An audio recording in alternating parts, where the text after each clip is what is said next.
ለናቴ ብለን ይሄ ለብሳለች። ሙስሊም ለመሆን ሞክራለች፣ ጥረት አድርጋለች። ከዚህ በኋላ ምንም እንትን የምትለው ነገር የለም።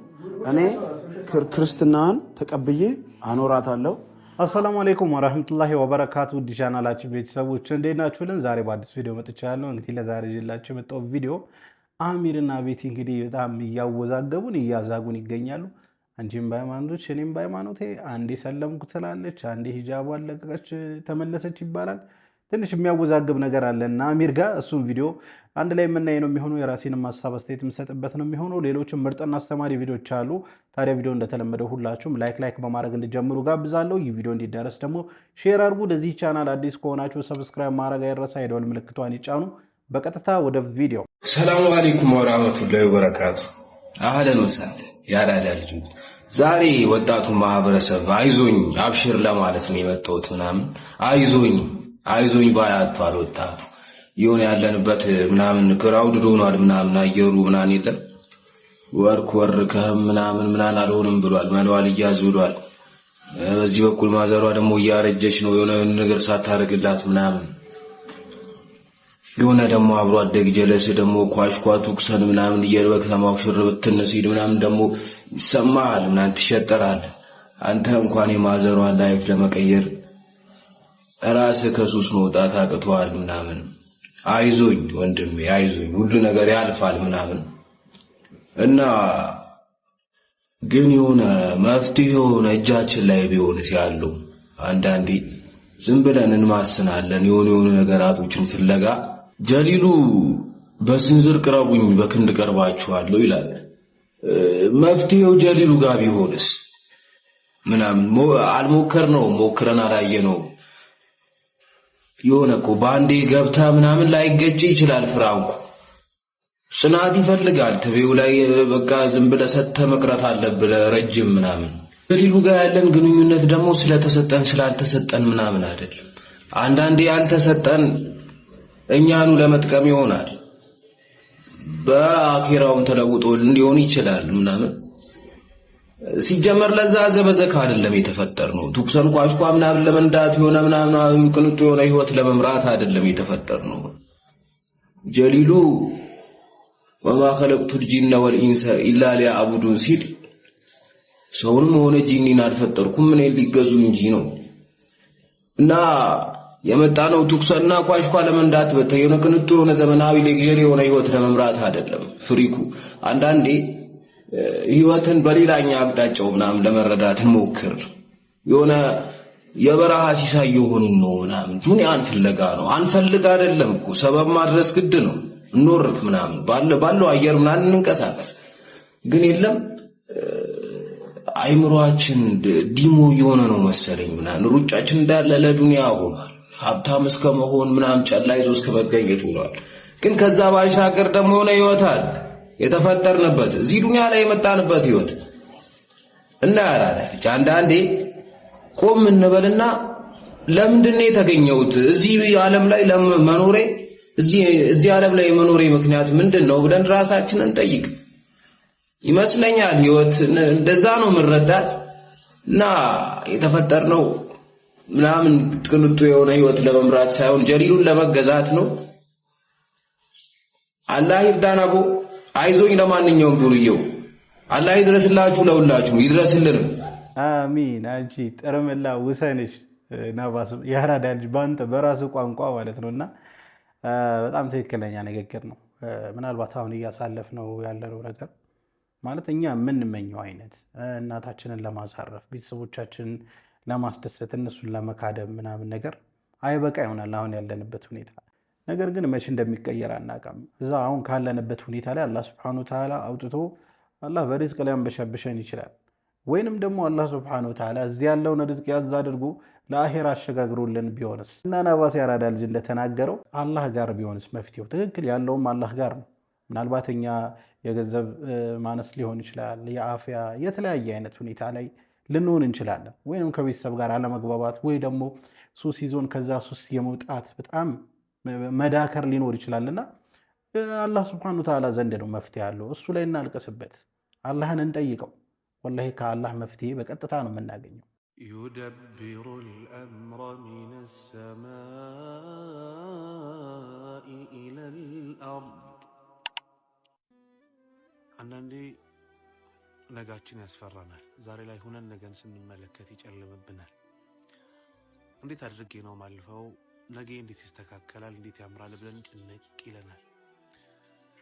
ለዛም ይመስለኛል ዛሬን መኖር የከበደን ስለ ትላንት እያሰብን፣ ስለ ነገ እያሰብን፣ ስለ ትላንት ስላለፈው እየተብሰለሰልንና ነጋችን ይጨልማል ብለን ሰግተን ዛሬን እየኖርን አይደለም። ወዳጄ አሁን የቀራሃት የቁርአን አያ ልብህን ታረጋጋዋለች። يدبر الأمر من السماء إلى الأرض አላህ ተባረከ ወተዓላ ጉዳዮችን በሙሉ ከሰማይ እስከ ምድር ያስተናብራል ይላል። ያንተ ሐጃ በአላህ እጅ ነው ያለው። ያንተ ጉዳይ ያንተ ወደፊት በአላህ ተባረከ ወተዓላ እጅ ነው ያለው። ታዲያ እንዴት አይስተካከልም ብለህ ትሰጋለህ? እንዴት ሲጨልምብሃል? አላህ ተባረከ ወተዓላ ለአንተ ካንተ በላይ ያስብልሃል። ጉዳይን በሙሉ ለሱ ስጠው። አላህ አስተናብሮ አስተካክሎ ወደፊትህን አሳምሮ አላህ ያስደስትሃል።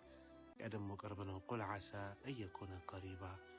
ያ ደግሞ ቅርብ ነው ይሆናል። ወዳጄ አላህ ያስተካክልላችሁ፣ አላህ ያስደስታችሁ። አሚን ኢብሳም አሚን። እውነት ነው። አላህ ሱብሓነሁ ወተዓላ ከኛ በላይ ለኛ አላህ ያስባል። ከኛ በላይ አላህ ስለኛ ያውቃልና ለኛ የሚበጀልን ነገር ነው አላህ የሚያደርግልን። ዛሬ ላይ ሆነን ነገን መፍራት፣ ነገን እየፈራን ዛሬን አለመኖር የለብንም። ትልቁ ስህተት እሱ ጋር ነው። አትሊስት ዛሬ መኖር አለብን። በቃ ደስተኛ ሆነን ነገ ምን ይመጣል ገና እኮ ነገ ላንኖር ሁላ እንችላለን እኮ። ያ ነገር የምንፈራው የምንሰጋውም ነገር ላይ ይፈጠር ይችላል እኮ። በቃ ነገ ምን እንሆናለን ብለን እንጨነቃለን። ሰው ነንና እናስባለን እኮ። ግን በመሃል መለስ ብለን ኧረ አላህ አለ ብለን ጉዳያችን ለአላህ መስጠት ነው። ሰላት ማይሰግድ ሰው ለሶስት ነገር አይሆንም ይላሉ ዓሊሞች። በመጀመሪያ ደረጃ ሰላት ማይሰግድ ሰው ለጓደኝነት አይሆንም ይላሉ።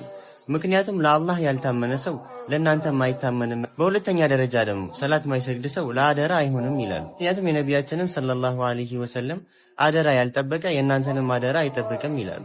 በሶስተኛ ደረጃ ደግሞ ሰላት ማይሰግድ ሰው ለትዳር አይሆንም ይላሉ። እና ሰላት የብዙ ነገር መመዘኛ ነው ማለት ነው። እና ሰላት ማንሰግድ ሰዎች ካለን ከአሁኑ ሰላት እንጀምርላለሁ።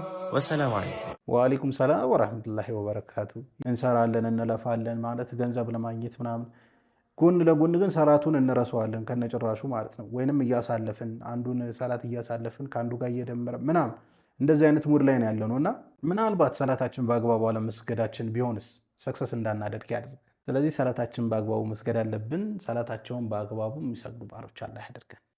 ሙስሊሞችን በሙሉ በመልካም መጠርጠር፣ በመልካም ማሰብ። አሁን እዚህ መስጂድ ላይ የሁሉ ኸልቅ ከኔ የሚሻል ኸልቅ ምን ትከስራለህ? ከሰብ ምን ከሰርክ?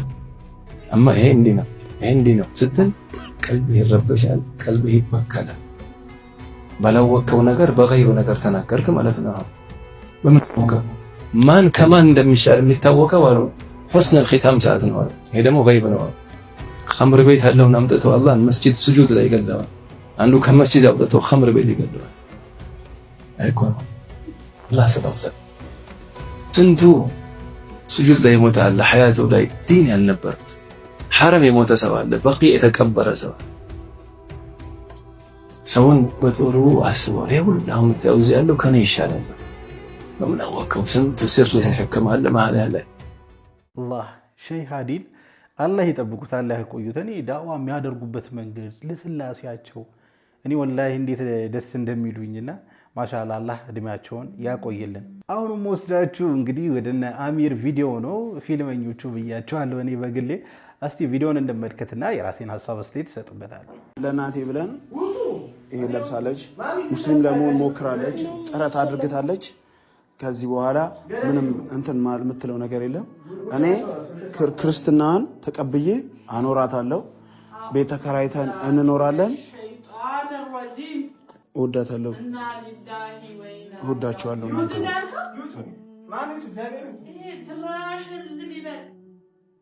አሁን አንተ የመጨረሻ ጥያቄ ሀሳብ ምንድን ነው? እኔ ሀሳብ ግልጽ አግላት። በቃ አንደኛ ከዚህ ቤት እወጣለሁ። ሲጀምርም የመጣሁት እናቴ የመጣሁት እሷ ነች። ከቤት ተባራ ቤት የሚቀበሉኝ የሉም እና ከእናተ በላይ ነች እንቀበልሃለን ብለሽ ልጅቷን ጠርተሻታል። ልጅቷን ጠርተሻታል።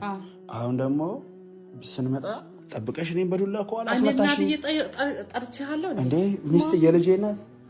ሆዷ ውስጥ እኮ ልጅ አለ። እኔ ደግሞ ብቻዬን ከሆስፒታል ወጥቼ ልምጣ። አንድ 15 ቀን ቤቷን ጠብቅ። የተከራየኸው ቤት አለ አይደል እንዴ? አልተከራየሁም፣ እከራያለሁ። አሁን ወጥቼ ነው የምከራየው። ተከራይቼ እኖራለሁ። አሁን እኮ የአቅመ አዳም ደርሰሃል። አዎ፣ ስለዚህ ውጣ በቃ። እወጣለሁ። እኔ ማስጨነቅ የለብህም። ሁሌ እንትርክብ አንተ የመጣን ጭቅጭቅም አልፈልግም። ዘበይ እባክሽ። አንቺ ደግሞ እንትርክም አልፈልግም። አሁን አንዴና መጨረሻ ጊዜ በቃ አሁን ከዚህ ቤት እንድትወጣ ነው የምፈልገው። ያፉ በሉኝና እኔ ሳያቸው ሳቂ ነው የሚመጣው። በእርግጠኝነት ድራማ ነው፣ ምንም ጥያቄ የለው። አምኖ የሚከታተል ግን በርካታ ሰዎች አሉና አሚር እኔ ድራማ መስራት ምናምን ነገር አይደለም የደበረኝ፣ ድራማ መስራታቸው ምናምን አይደለም የደበረኝ። ግን በእንደዚህ አይነት መልኩ የሆነ ከሃይማኖት ጋር አታች ያደረገ አይነት ነገር ድራማ መስራት ደስ አይልም። እውነት ለመናገር ይሄ አንደኛ ሀገራችንም እምነታችንም ባህላችንም ስለማይፈቅድ ማለት ነውና እሷም በሃይማኖቷ እኔም በሃይማኖቴ አንዴ ሳለመች ትላለህ፣ አንዴ ሂጃብ ታስለብሳታለህ፣ አንዴ ሂጃብ ታስወልቃታለህ፣ ከኔ አርግዛለች ትላለህ፣ አንዴ ትስማታለህ። እና ያለ ኒካ አንድ ሙስሊም ከሌላ ሴት ጋር ምንም አይነት ግንኙነት ሊኖረው አይገባምና እንደው ቢኖረው እንኳን በሶሻል ሚዲያ ደግሞ አውጥቶ ሌላ ሁለተኛ ወንጀል መስራቱ ደግሞ ተገቢ አይደለም። ሶ አሚራችን እንደው ድራማ ከሆነ እየሰራ ያለው በእርግጠኝነት ድራማ ነው። በሌላ አይነት መንገድ ብትሰሪ ጥሩ ነው ብዬ አስባለሁ። ወንድሜ ምክሬ ነው። ምናልባት ይሄ ለዱንያ ሊጠቅም ይችላል፣ አኼራችንን ግን ያበላሻል። በወንድምነት ይሄን ምክር እንደምትሰማኝ ተስፋ አደርጋለሁ። ለማንኛውም ለዛሬ ይዤላችሁ የመጣሁት ቪዲዮ ይሄን ይመስል ነበር። ቪዲዮን ከወዳችሁ እንደተለመደው ሁላችሁም ላይክ አድርጉ። ይህ ቪዲዮ እንዲዳረስ ደግሞ ሼር አድርጉ። ለዚህ ቻናል አዲስ ከሆናችሁ ሰብስክራይብ ማድረግ አይረሳ። ኢንሻአላህ በቀጣይ በአዲስ በቆንጆ ቪዲዮ እስከምንገናኝ ሰላም አለይኩም ወራህመቱላህ ወበረካቱ።